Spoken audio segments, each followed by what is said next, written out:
Hi, I'm Sharee Harris with Fathom Realty in St. George, Utah. And today we're going to talk about the market. So let's start out by looking at the numbers for June about what's happened over the last year for our market. So the average sale price for June was $627,889. Now if we compare that to last June, it was $521,182. So that's a 24.38% increase. We're also seeing an increase in inventory at 9.9%. Our average days on market is just 17 days, and we just have 2.32 months of listing inventory. Now to compare that to just a month ago, in May, we had 1.72 months of listing inventory, and the average days on market was 18. So we are seeing that little increase in inventory, but not a big shift on how many days homes are on the market. If we look at year-to-date sold listings, we are down 11.9% at this point, but we still are kind of a seller's market. To give you kind of point of reference, a balanced market means that there's 6 to 7 months of inventory. But as you can see right now, we only have 2.32 months. So we're still in the seller's market. An interesting thing though that I heard today was somebody was talking about we're seeing decreases in prices, not in value. And that confused me. What's the difference? And I really loved their explanation. And that's exactly what I've been seeing. Price cuts, if you are watching Zillow or anywhere, you're seeing the price cuts.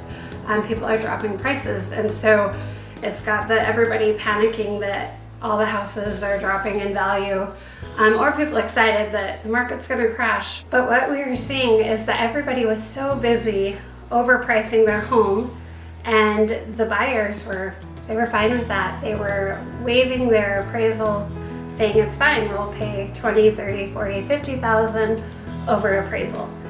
And now we're finding there's not so many people willing to do that. Part of it is that a lot of people were relocating to this area, and where they were coming from, they'd been able to sell their home for a lot more, and they had a lot more cash coming into our market.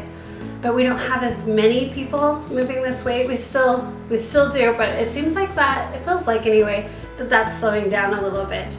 And so these people who were like, well, my neighbor sold their home for $660,000, so I'm gonna put mine out there for $700,000, are finding that they can't do that. In fact, the last CMAs that I did for my clients, we found that a lot of these homes had been listed for about $50,000, $30,000 over what their true value was. So once I started pulling the numbers of houses that had sold in that area, we could see why these houses were on the market a little bit longer. Some of them had finally brought the price down to where they were down to value. And so I can totally see what they mean. We are seeing these price drops, but we are not seeing value drops. Hopefully that makes sense for you guys. And just as an agent's perspective, as I'm going out and I'm showing clients homes, I'm finding that we don't have as much competition. It doesn't mean that there's never a multi-offer situation, but we're seeing more homes on the market. But still, as you can see, we've got a ways to go, but they're having more choices. So it's actually kind of a good thing for buyers right now. And sellers, they still, there's plenty of buyers out there looking. And so it's really a good market for our buyers and our sellers. A lot depends on your individual situation, and so I'd be happy to dive down deep on your situation and see what would be the best thing for you. Thanks for watching, and make sure to subscribe to hear other updates on what's happening in the market or just learn about this area. Talk to you soon.